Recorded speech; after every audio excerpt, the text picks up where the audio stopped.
हमने fund approve कराएं, दूसरों की तरह नहीं जो कहते 1100 अरब। हमने काम करने से पहले आके फीता नहीं काटा, हमने आज काम मुकम्मल किया तो आज इफ्तिताह करने के लिए आए अपने कारकुनान के साथ, पाकिस्तान पीपल्स पार्टी की वर्कर्स के साथ। और जिस तरह ये पीएनटी कॉलोनी में काम हो रहा है, उसी तरीके से कराची के हर हिस्से में, कराची के 7 अजला में इस वक्त काम किया जा रहा है। सिंध हुकूमत काम कर रही है, केएमसी काम कर रही है, लोकल गवर्नमेंट डिपार्टमेंट काम कर रहा है, केडीए, हमारी डीएमसीज, वाटर बोर्ड काम कर रहे हैं। क्यों? क्योंकि हमारा नाता, हमारा रिश्ता आवाम के साथ है और आवाम की खिदमत करना हमारी अव्वलीन तरजीह है। क्यों? क्योंकि पाकिस्तान पीपल्स पार्टी का चेयरमैन, बानी चेयरमैन से लेके शहीद मोहतरमा बेनज़ीर भुट्टो से लेके आज मौजूदा चेयरमैन बिलावल भुट्टो जरदारी साहब, सब के सब एक ही बात कहते हैं, ताकत का सरचश्मा अवाम है, अवाम है और सिर्फ अवाम है। और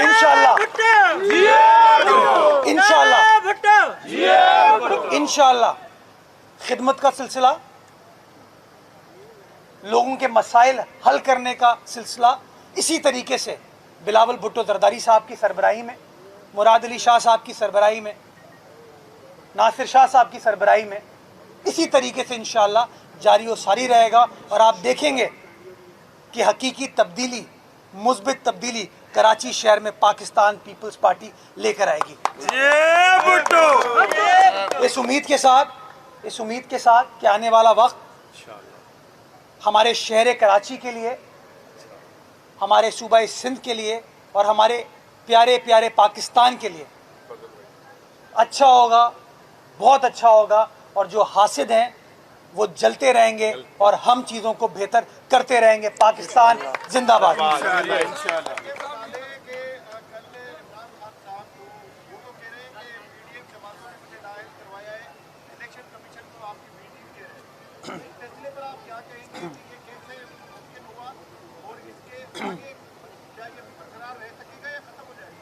कल एक बड़ा तारीखी दिन था। पाकिस्तान की आवाम को 2 अच्छी खबरें मिली। पहली खबर, जुमा मुबारक के फ़ौरन बाद आवाम दुश्मन शख्स जिसको बार बार हम कहते थे कि नाअहल है, नाअहल है, नाअहल है, उसके ऊपर एक आइनी इदारे ने भी मोहर लगा दी कि वो नाअहल है, गलत बयानी करता है और मिस डिक्लेरेशन करता है आइनी इदारों के सामने, और सज़ा दे दी। और दूसरा अच्छी खबर, वो कहते हैं सोने पे सुहागा, वो बिलावल भुट्टो जरदारी साहब की काविशों से पाकिस्तान FATF की ग्रे लिस्ट से निकल आया। ये होती है कामयाबी, ये होती है मुस्बत हिकमत अमली पर काम करने से मुस्बत तब्दीली, जो कि पाकिस्तान पीपल्स पार्टी जिसके ऊपर रवा दवा है। जहाँ तक इमरान खान साहब के इल्ज़ामात की बात है तो पाकिस्तान तहरीक इल्ज़ाम के चेयरमैन जनाब इल्ज़ाम खान पिछले 22 साल से इल्ज़ाम लगा रहे हैं कि फ़लाँ चोर है, फ़लाँ चोर है, फ़लाँ चोर है, फ़लाँ डाकू है, फ़लाँ डाकू है, फ़लाँ डाकू है। अब अल्हम्दुलिल्लाह आइनी इदारे ने कह दिया कि दूसरों का नहीं पता हमें, लेकिन इल्ज़ाम खान जो है ना वो चोर है। और मैं समझता हूँ ये दीनी एतबार से कहते हैं वतुइज़्ज़ु मन तशा वतुज़िल्लु मन तशा। जो आप दूसरों के ऊपर तोहमतें लगाते थे, दुनिया भर में जाके पाकिस्तान की बदनामी करते थे कि पाकिस्तान में चोरी है, चोरी है, चोरी है, आज अल्लाह सुब्हाना ताला ने फैसला कर दिया कि तुम जिसके ऊपर तोहमत लगाते थे ना, आज वो फैसला तुम्हारे खिलाफ कर दिया। और किसी सियासी जमात ने नहीं किया है, एक आइनी इदारे ने किया है। और मैं समझता हूँ जो शख्स ज़िंदगी भर चंदे पर चला हो, जो शख्स सारी ज़िंदगी चंदे के ऊपर उसने काम किया हो, उसको सिर्फ 4 साल जब इक़्तिदार मिला, उन 4 सालों में जो उसको बहैसियत वज़ीर आज़म इस्लामी जमहूरियत पाकिस्तान जो तहफ़ मिले, उन्होंने उसका भी मान नहीं रखा, उसका पास उसको भी बेच दिया। ये शो करता है कि क्या ईमानदारी है, क्या दयानत है, क्या मतानत है। ये करके मैं आपके पास आऊँ। कल जो फैसला आया, उस फैसले के बाद इमरान खान की जो बॉडी लैंग्वेज थी, उससे ये लग रहा था कि उसकी पहले ही फैसले में हवा निकल गई है। दूसरा, आप कहते हैं कि ताकत का सरचश्मा अवाम है, आपके पास तो होगा, लेकिन कल उसके लिए आवाम तो निकला नहीं। कल वो किसी ने मुझे बताया बड़ा अच्छा कि शारे फैसल पे 2-2.5 अरब लोग थे और लाहौर के लिबर्टी चौक पे मेरे ख्याल में 4-4.25 अरब लोग हो गए थे, और अगर आप डी चौक का रुख करें तो वहाँ कोई 8-9 अरब लोग तो थे। पूरी आबादी माशा दुनिया की आबादी जो है ना, बल्कि मैं कहता हूँ पूरे मरीख से भी लोग आ गए थे इनके लिए। वो मैं देखता हूँ ट्विटर पे जाली अकाउंट बना बना के कोई गोरी खवातीन जो है वो कह रही हैं I stand with Imran Khan. यार ये खुदारा हकाइक पर मबनी बात करें। लेकिन मुझे खुशी से इस बात की है कि जो शख्स इल्ज़ाम दूसरों पे लगाता था आज उसके ऊपर वो इल्ज़ाम साबित हो गया। और जब इसी तरह के आईनी इदारे किसी और के लिए, जब यूसुफ रज़ा गिलानी साहब को डिस्क्वालीफाई किया था तो मिठाइयाँ बांटी गई थी, जब मियाँ नवाज शरीफ को डिस्क्वालीफाई किया था तो मिठाइयाँ बांटी गई थी। तो आज जब आपको डिस्क्वालीफाई किया गया तो उसी तरीके से लोगों ने सड़क पर नहीं, अपने घरों में बैठ के, दफातर में बैठ के खूब मिठाइयाँ बांटी। और मैं कल शारे फैसल से गुजर रहा था, मुझे कहीं जाना था, तो मैं गुजरा इंसाफ हाउस के सामने से। इंसाफ हाउस मेरे दाएं हाथ पे था, मैं लेफ्ट साइड पे लोगों को देख रहा था। बहुत सारे लोग आए हुए थे देखने के लिए कार्टूनों का इज्तिमा। छोड़े मुर्तज़ा आप ये बताइएगा स्ट्रीट क्राइम के हवाले से, तो पुलिस हुक्काम कहते हैं कि कवानीन में सकम है जिसकी वजह से स्ट्रीट क्रिमिनल जो है बआसानी रिहा हो जाते हैं। आप क्या समझते हैं, वाकई कवानीन में कोई कमज़ोरी है या इनकी तफ्तीश में कोई कमज़ोरी है? और दूसरी बात, सिंध हुकूमत इस हवाले से कोई कवानीन में तरमीम करने जा रही है स्ट्रीट क्राइम के? लेकिन मैं समझता हूँ कि कानून की ख़ास बात ही ये है कि उसको आपको तवातुर के साथ, बदलते हुए हालात के साथ तब्दील करना होता है, उसको बेहतर बनाना होता है। और सिंध हुकूमत ने बेशहा कवानीन के ऊपर बेहतरी का अमल स्टार्ट किया। और जब भी हमें हुक्काम कहते हैं, हमारे जो इंतज़ामिया से मुंसलिक लोग कहते हैं कि इसके अंदर ये सुकून है, इसको ठीक करने की ज़रूरत है, तो मैं बहैसियत मुशीर क़ानून सपोर्ट करता हूँ इस चीज़ को कि चीज़ों को बेहतर बनाया जाए। लेकिन बुनियादी जो मसला है हमारे निज़ाम का, वो है अदालती निज़ाम इस वक्त जो फरसुदा हो चुका है इस वक्त। और वो मैं इसलिए कहता हूँ कि अगर एक टारगेट किलिंग हो, मर्डर हो, टेररिज्म हो, चोरी डकैती का वाक़या हो, अगर 4-4, 5-5, 6-6 साल में उसका फ़ैसला होगा, तो अगर आप मुद्दई हैं ना तो आपका भी इंटरेस्ट उसमें लूज़ हो जाएगा। अगर आप विटनेस हैं उस वाक़े के तो आपका इंटरेस्ट भी उसमें लूज़ हो जाएगा। तो हम बार बार, मैं समझता हूँ और मैं ये कहता हूँ बार बार कि हमें इस निज़ाम को आसान बनाने की ज़रूरत है। और मैं जब अदालत के साथ गुफ्तगू करता हूँ, जज साहिबान के साथ गुफ्तगू करता हूँ, मैं उनको यही कन्वे करता हूँ कि आप बताइए कि अदालती निज़ाम को हम कैसे बेहतर कर सकते हैं। उस अदालती निज़ाम में कहाँ कहाँ आपको आसानी पैदा करने के लिए इस्लाह लाने की ज़रूरत है। तो मैं आपको हुकूमत के बिहाफ पे इस बात की यकीन दहानी कराता हूँ कि हम करेंगे। आपका दहशतगर्दी का कानून जब 1997 में पास किया गया था, उस कानून के अंदर लिखा गया था कि 7 दिन के अंदर फ़ैसला किया जाएगा। 7 दिन के अंदर। गलत है, 7 दिन में फ़ैसला नहीं हो सकता, लेकिन 6 महीने में फ़ैसला हो सकता है। तो आइए मिलकर बैठकर ऐसी पॉलिसीज़ बनाएं जहां वो 7 दिन को चेंज कर दें, हम 6 महीने कर दें।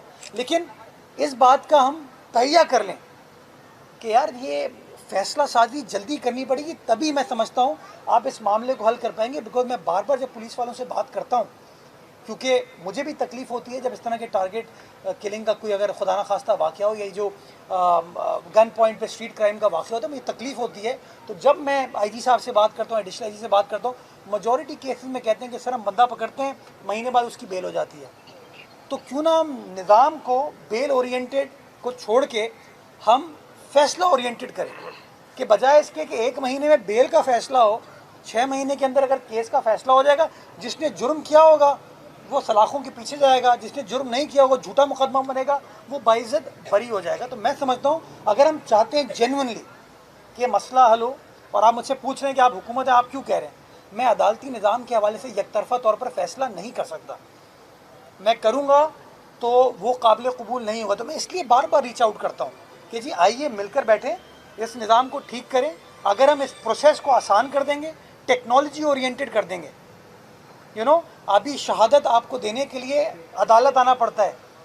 सारी दुनिया, आप अमेरिका में बैठ के, आप कराची में बैठ के गुफ्तगू कर सकते हैं स्काइप के ज़रिए, वीडियो लिंक के ज़रिए। कानून में आप ATA का कानून उठा के देखें। मैं जब सेनेट में था, मैंने उसके अंदर तरमीम पास कराई, 2018 में पास हो चुकी है, कानून का हिस्सा है कि इस वक्त वीडियो लिंक के ज़रिए टेस्टमनी हो सकती है, लेकिन हमारे यहाँ नहीं हो रही। वो कानून कहता है कि आपको शनाख्ती परेड के लिए, वो जिस तरह करते हैं ना, शनाख्ती परेड होती है जिसके अंदर मैं समझता हूँ विटनेस मुलजिम की शनाख्त नहीं कर रहा था, बल्कि जो मुलजिम है वो विटनेस की शनाख्त कर रहा होता है कि मैं देखूँ कौन मेरे खिलाफ गवाही देगा। दुनिया भर में आपने देखा वो शील्ड के पीछे होता है। कानून में ये बात लिख दी गई है कि इस तरीके से आइडेंटिफिकेशन परेड होगी, लेकिन हमारे यहाँ उस तरीके से नहीं होती। तो मैं समझता हूँ कि अच्छे कवानीन मौजूद हैं, उनको लेटर इन स्पिरिट अमल दरामद करने की ज़रूरत है, लेकिन फिर भी अगर उसके अंदर कोई सुकून है, उस निज़ाम को ठीक करना है, तो मैं बहैसियत हुकूमत इस बात की यकीन दहानी कराता हूँ, मीडिया पे भी कराता हूँ, मुअज़्ज़िज़ जज साहिबान को भी कराता हूँ, वकील साहिबान को भी कराता हूँ, शहरियों को कराता हूँ कि जिस तरीके से भी कानून को बेहतर करना चाहेंगे, हम साथ बैठ के कवानीन के ऊपर काम करने को तैयार हैं। एक खातून का कर लें, फिर मैं आ रहा हूँ। जी मैं बिल्कुल मीडिया से बात करूँ, फिर आपके साथ हूँ सर।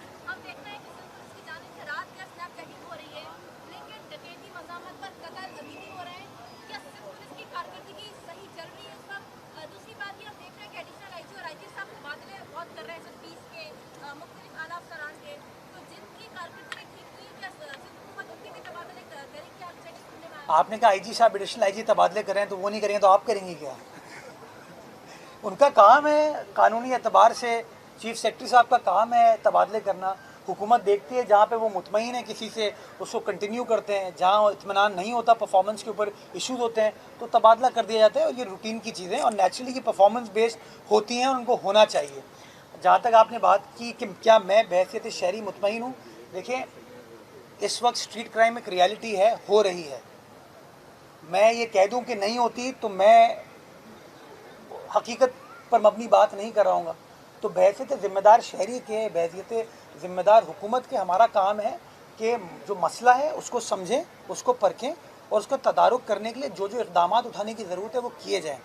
जब कभी भी कोई वाक़या होता है, उसकी रिपोर्ट हमारे पास आती है, हम पुलिस हुकाम के साथ बात करते हैं। उसमें कहीं ना कहीं निज़ाम की बेहतरी करने की भी ज़रूरत है, लेकिन कहीं ना कहीं मैं समझता हूँ पुलिस को अपनी सर्वेलेंस को, अपनी मॉनिटरिंग के निज़ाम को बेहतर बनाने की ज़रूरत है। तो इंशाअल्लाह इसी पुलिस ने, इसी कानून नाफिज करने वाले इदारों ने, एक ज़माने में कराची में आपको पता है कितने बुरे हालात होते थे कि हम घर से बाहर नहीं निकल पाते थे, लेकिन अल्हम्दुलिल्लाह आज उस तरह के हालात नहीं हैं।